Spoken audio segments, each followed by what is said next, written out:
चंदौली, अखिलेश यादव ने कही बड़ी बात। इंडी गठबंधन का बहुमत आने पर अच्छा दिल दिमाग वाला होगा प्रधानमंत्री।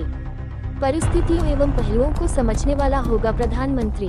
मोदी पर साधा निशान, कहा छठे चरण के चुनाव के बाद मोदी का जुबान लड़खड़ाने लगा, हार के डर से कांपने लगे हैं हाथ पैर। इस बार जनता 400 पार के बाद वाले 143 नंबर पर एनडीए के गठबंधन को देगी सीट। उन्होंने संविधान बदलने के सवाल पर कहा कि जो अभी तक नहीं हुआ है वो हो सकता है तो संविधान में भी कर सकते हैं बदलाव।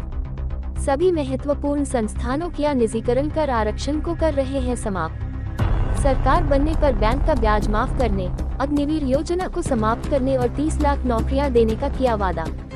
जिला मुख्यालय के पॉलिटेक्निक कॉलेज में आयोजित थी अखिलेश की जनसभा में सिपाहियों ने जमकर मचाया उत्पात। लोहे की रेलिंग तोड़कर पहुंचे पत्रकार दीर्घा, टूटा पत्रकारों का मंच, कई कुर्सियों को किया चकनाचूर।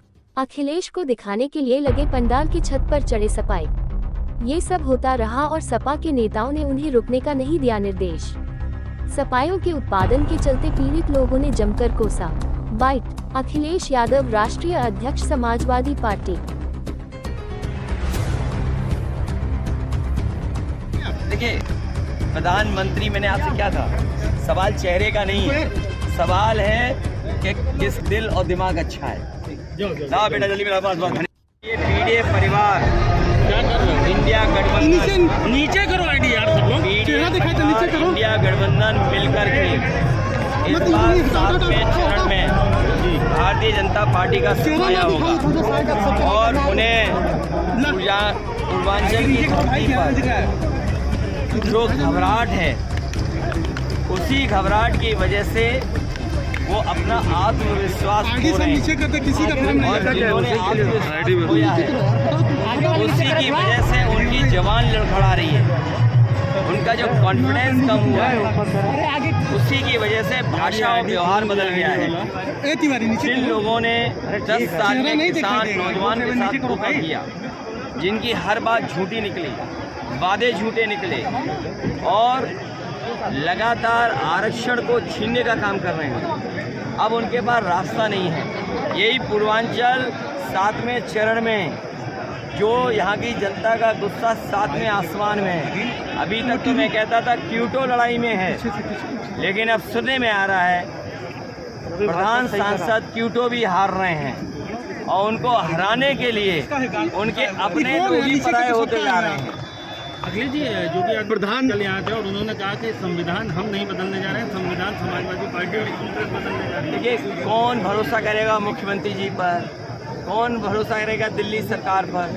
इन्होंने फौज की नौकरी 4 साल की कर दी, किसी को पता था। नोटबंदी कर दी, किसी को पता था। तमाम नौकरियां आउटसोर्स में कर दी, किसी को पता था। एयरपोर्ट बेच देंगे, किसी को पता था। बंदरगाह बेच देंगे, किसी को पता था। LIC बेच देंगे, किसी को पता था। तो ये जो लगातार निजीकरण कर रहे हैं और उसका परिणाम ये हो रहा है कि लोगों को, गरीबों को नौकरी नहीं मिल रही और दूसरा आरक्षण से खिलवाड़ कर रहे हैं। इंडिया अलायंस ने 30 लाख नौकरी का सर दावा किया, तो क्या आपको लगता है कि नौजवान जो समर्थन कर रहा है इंडिया अलायंस को? देखिए, न केवल 30 लाख जो सरकारी नौकरियां खाली हैं वो तो भरी जाएंगी, उसके साथ साथ फौज की नौकरियां जो कम की हैं, पहले लाखों में भर्ती होती थी, आज हजारों में हो गई है, उसको भी कम कर करके इन्होंने नौजवानों को धोखा दिया है।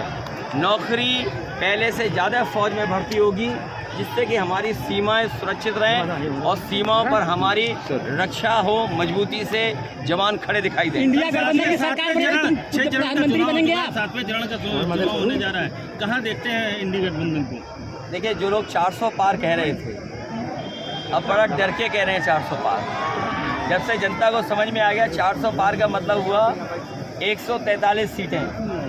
इस बार ये लोग 140 सीटों के लिए भी तरस जाएंगे। सर, चंदौली लोकसभा किसानों और नौजवानों का जो क्षेत्र है, तो कि यहाँ पर अग्निवीर का भी बहुत सारे नौजवान है, इसको लेकर क्या कहेंगे? मैंने आपसे पहले ही कहा, कर्ज माफ होगा, नौकरी मिलेगी, अग्निवीर व्यवस्था हमेशा के लिए खत्म होगी। इंडिया की सरकार बनेगी तो क्या प्रधानमंत्री की